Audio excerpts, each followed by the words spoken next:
Paz do Senhor Jesus, meus irmãos. Vamos lá então dar sequência nesse estudo sobre a relação entre a Igreja e o Espírito Santo, que é o tema da Escola Bíblica Dominical da editora Betel, nesse último trimestre de 2022. Essa já é a lição de número 3, que vai falar sobre a ação do Espírito Santo antes do Pentecostes, confirmando assim a sua eternidade, né? O Espírito Santo, ele não passou a estar entre nós só quando Jesus foi para o Pai, mas em todo o tempo. Antes mesmo da fundação do mundo, ele já existia. Ele já atuava, só que de uma maneira diferente, conforme nós vamos ver nessa lição. Os textos de referência para hoje são 4. Estão em Gênesis, capítulo 1, versículo 2, que diz assim: "E a terra era sem forma e vazia, e havia trevas sobre a face do abismo, e o Espírito de Deus se movia sobre a face das águas." Agora, Êxodo, capítulo 31, versículo 3. "E o enchi do Espírito de Deus, de sabedoria, de entendimento e de ciência em todo artifício." Agora vamos lá para Ezequiel, capítulo 2, versículo 2. "Então entrou em mim o Espírito quando falava comigo, e me pondo em pé, ouvi o que ele me falava." Por último, Mateus, capítulo 4, versículo 1. "Então foi conduzido Jesus pelo Espírito ao deserto para ser tentado pelo diabo."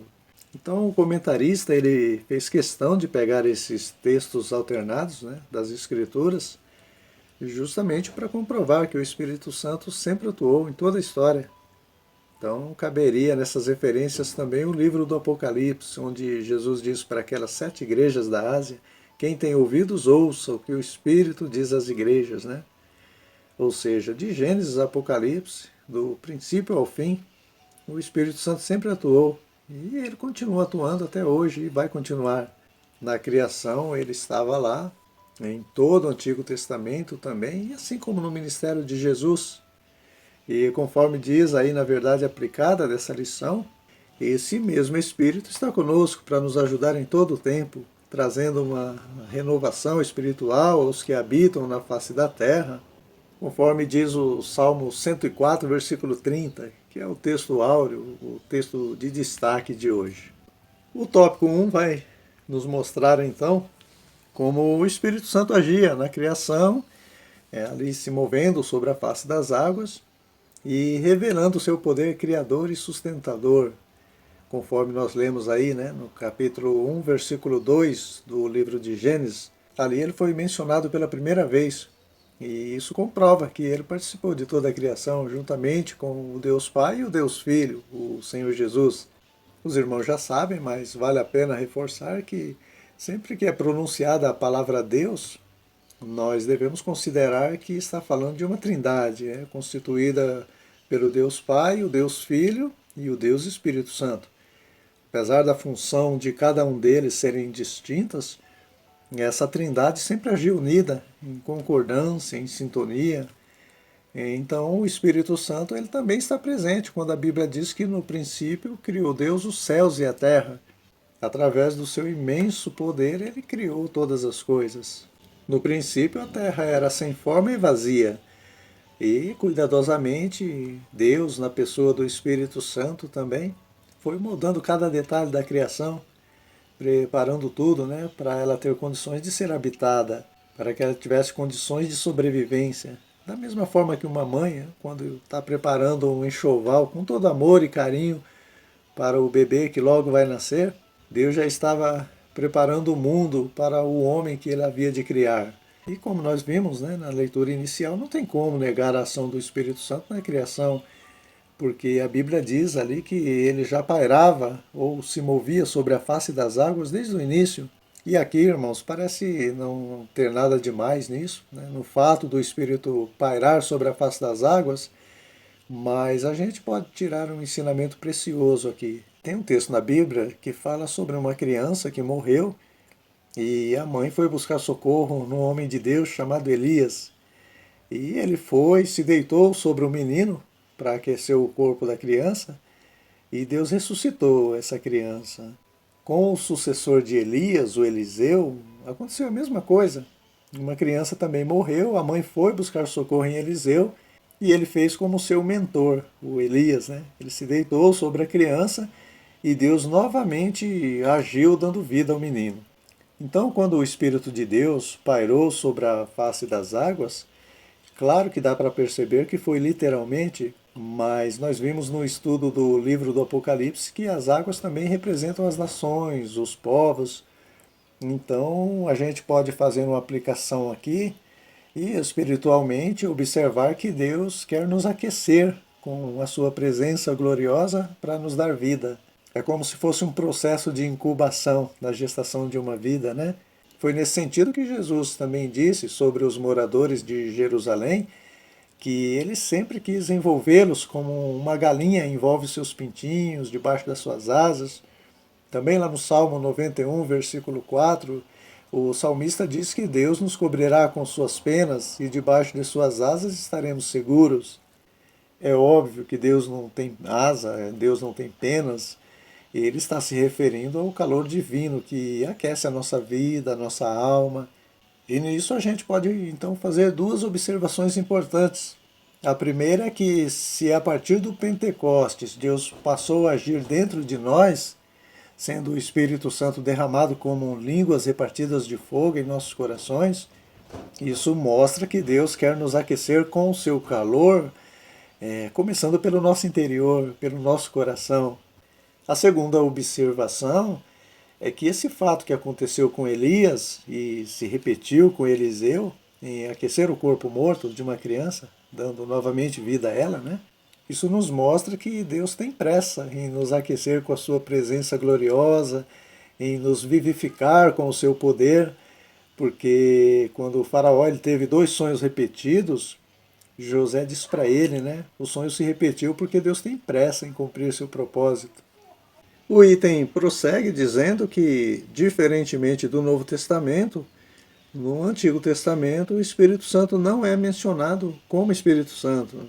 Às vezes ele é citado de outras maneiras, como o Espírito de Deus, o Espírito do Senhor e como o Espírito da vida, porque o que dá vida a um corpo é o Espírito. Jó afirma isso: o Espírito do Senhor me fez e sua inspiração me deu vida.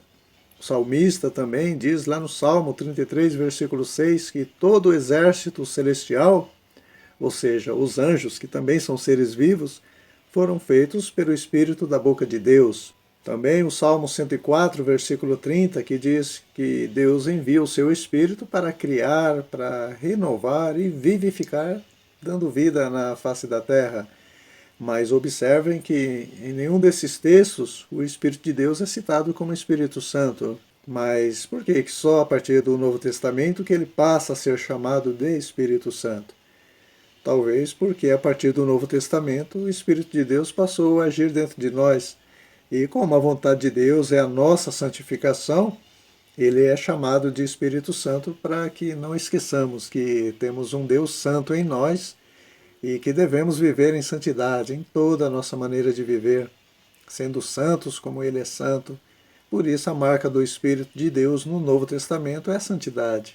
Mas voltando à ação do Espírito Santo no Antigo Testamento, como Espírito de vida, no livro do profeta Ezequiel, naquela conhecida passagem do Vale de Ossos Secos, ele deu vida àqueles ossos através de um vento.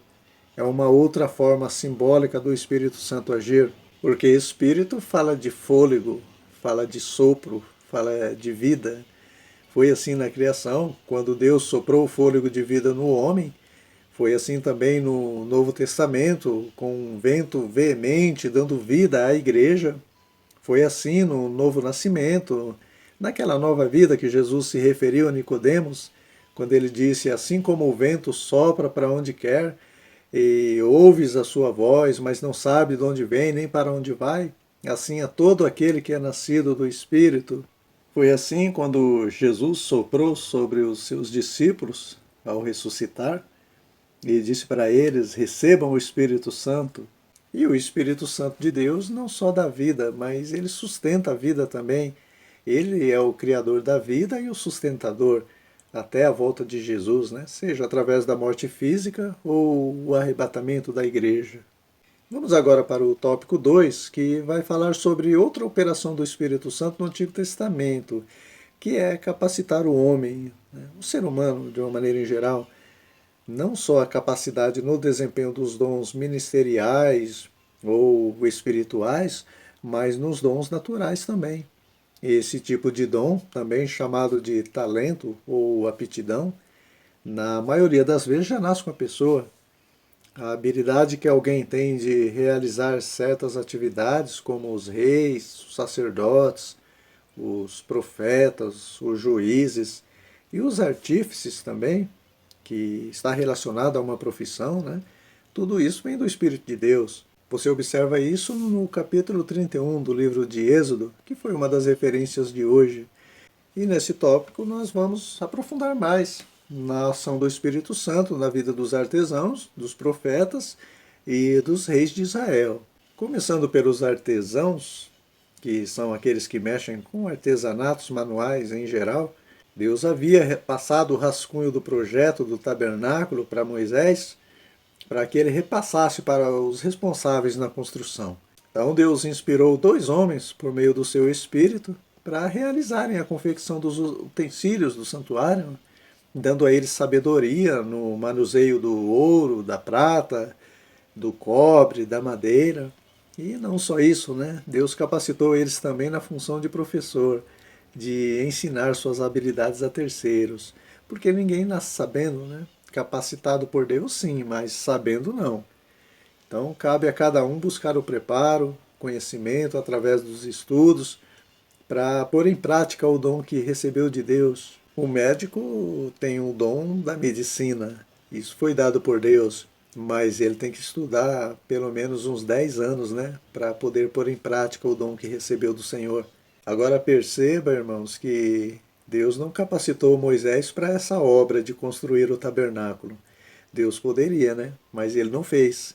Ele não capacitou Noé para construir uma arca. Deus poderia capacitar Moisés para construir o tabernáculo. Então é Deus quem escolhe, cada um para o seu chamado, né? Conforme Paulo disse, cada um fica na vocação que foi chamado. Aqueles 2 homens, os nomes meio difíceis de falar, né? Bezaleel e Aholiabe, esses homens assumiram essa responsabilidade em desenvolver o talento que Deus deu a eles, né? E Moisés, por sua vez, reconheceu que a obra de Deus não é feita somente pelo líder, mas envolve a união de todos.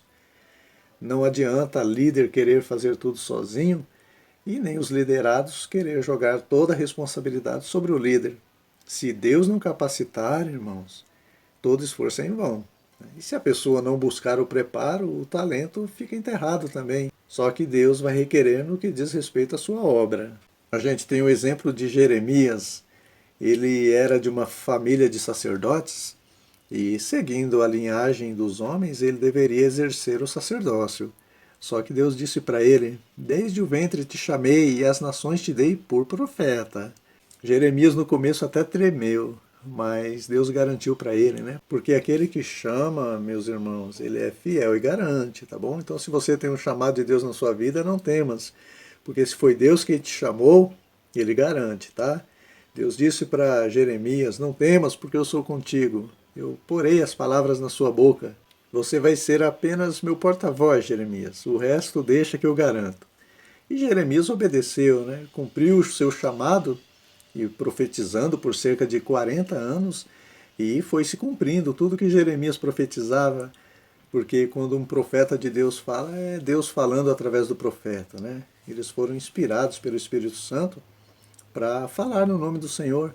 E por sinal, essa é a maior identificação de um profeta de Deus, né? Os cumprimentos das profecias. Se não se cumprir, esse profeta não foi enviado por Deus, né? E ai daquele que se meter a profeta sem ter o chamado divino, que falar assim diz o Senhor, quando o Senhor não falou nada. Já na vida dos reis de Israel, tem 2 personagens na Bíblia que a ação do Espírito Santo na vida deles nos motiva muito. Um deles foi o rei Saul. Apesar dele ser escolhido pelos homens, Deus assinou embaixo e capacitou ele. E olha como Deus trabalha, irmãos. A Bíblia diz que Samuel estava dando algumas orientações para o Saul E quando ele acabou a conversa, que Saul virou as costas para ir para sua casa, Deus mudou o coração dele naquele momento. Irmãos, isso mostra o quanto Deus é poderoso para transformar o coração de qualquer pessoa num estalar de dedos, né? Isso nos motiva a perseverar em oração e confiar que Deus pode transformar aqueles que amamos, mas que estão com o coração endurecido. Infelizmente, Saul não valorizou o dom, a unção que Deus lhe deu e jogou tudo por água abaixo, né? E todos nós estamos sujeitos a isso. Quantos hoje que até têm o chamado, foram capacitados por Deus, mas se deixam levar pela ambição e perdem a bênção. Por isso que o Espírito Santo, através do apóstolo Paulo, ele advertiu não só a Timóteo, mas a nós também, não desprezes o dom que há em ti. O outro personagem, como não poderia deixar de ser, é o rei Davi. Davi era o avesso de Saul. A unção que Saul não valorizou, Davi valorizou, a ponto de rogar a Deus, devido àquele pecado com Batseba, que Deus não lançasse fora da sua presença e não retirasse dele o Espírito Santo. E Deus não retirou a unção de Davi, porque um coração quebrantado e contrito, Deus não despreza. Né? Paulo disse, onde abundou o pecado, superabundou a graça de Deus quando há um arrependimento sincero. Interessante que nós falamos isso num dos vídeos anteriores, né? Quando Davi foi desmascarado pelo profeta Natã, ele disse, pequei contra o Senhor, e foi perdoado instantaneamente. Enquanto que Saul, quando foi desmascarado pelo profeta Samuel, ele disse as mesmas palavras de Davi, pequei contra o Senhor, mas não teve jeito. Saul perdeu o reinado, porque em seu coração não foi achado arrependimento, e Deus não atenta para o que sai pela boca, mas a procedência de onde saiu. E você observa, irmãos, o caráter de Davi nas suas atitudes, né? Mesmo ele sendo já ungido rei no lugar de Saul, quando ele teve a oportunidade de puxar o tapete de Saul, de adiantar a posse matando Saul, ele não fez. Ele esperou no tempo de Deus. Então, quando a gente tem um chamado, meus irmãos, e a gente sabe que esse chamado veio de Deus e tem alguém exercendo esse chamado no nosso lugar ali na obra de Deus, a gente não tem que precipitar. A gente tem que ajudar aquele que ainda está lá, como Eliseu fez com Elias, né? O Eliseu foi separado por Deus para substituir o grande profeta Elias, só que o Eliseu foi o discípulo, né, de Elias. Ele foi aprendendo com Elias, foi ajudando Elias, por onde Elias passava, e lá estava Eliseu ajudando ele, né, até o tempo certo, o tempo determinado por Deus, quando Deus tomou Elias no carro de fogo e o Eliseu assumiu a posse. E, irmãos, Deus abençoou em dobro a vida de Eliseu. Eliseu teve a porção dobrada do Espírito de Deus, no sentido de ser usado por Deus em dobro. E é assim que Deus faz, irmãos, na vida daqueles que esperam com paciência no Senhor. Chegamos no tópico 3, que vai falar sobre o Espírito Santo nos Evangelhos. Nessa época havia um esfriamento espiritual muito grande, como diz aí no item, né? Porque os líderes, os fariseus, os escribas e os sacerdotes, apesar de estarem envolvidos com o estudo das Escrituras e o serviço no templo, eles não queriam compromisso com Deus. Então não adianta conhecer as Escrituras e não querer compromisso com o poder de Deus, né? Assim como não basta ter o chamado se não houver o conhecimento, também não basta ter o conhecimento se não tiver compromisso com o reino de Deus, compromisso com a palavra de Deus. E com um líder descompromissado, a tendência é o esfriamento espiritual também naqueles que estavam mornos, né, no meio da igreja, aqueles que estavam em dúvidas, aqueles que estavam cocheando entre dois pensamentos.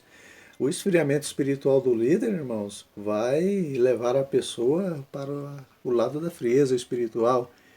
E esse esfriamento já vinha de longe, né? O esfriamento espiritual não se dá da noite para o dia. Uma caneca de água fervendo não esfria de um segundo para o outro. Vai um processo, chegando da mornidão até a frieza. Na vida espiritual é a mesma coisa.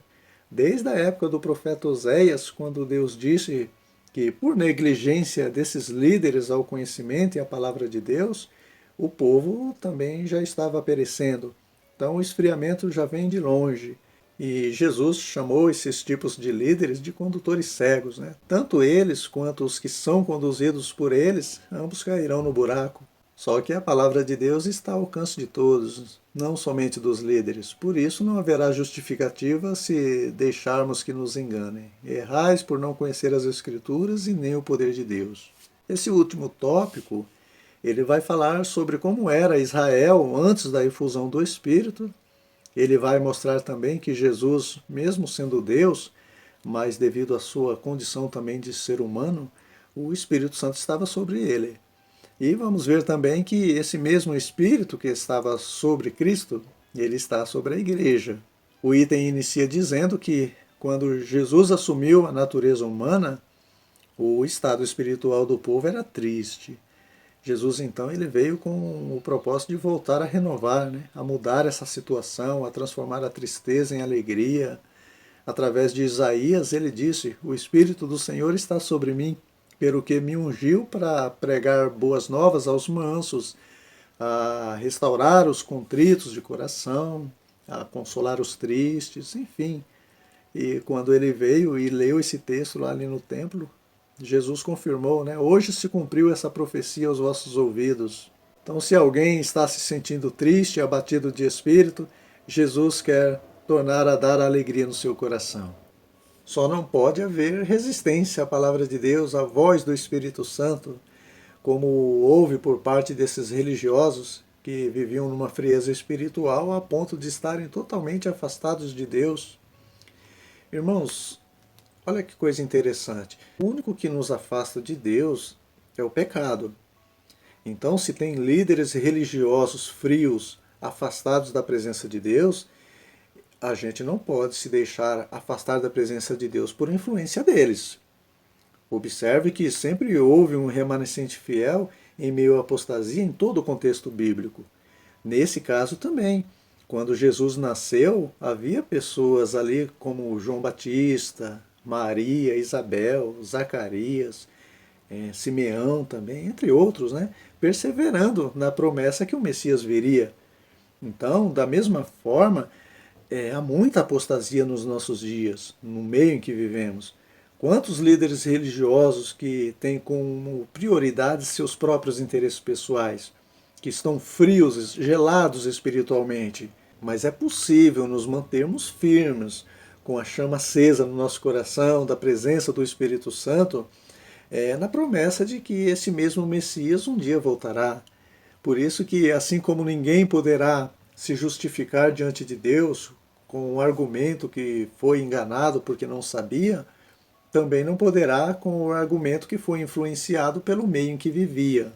Porque nós temos o calor, a presença do Espírito Santo em nossa vida, irmãos. Aquele que vive em um mundo contaminado pela corrupção, ele pode muito bem não se corromper também com as práticas do mundo. Porque nós temos esse Espírito Santo que nos ensina todas as coisas, que nos faz lembrar das advertências, da palavra que o Senhor Jesus disse.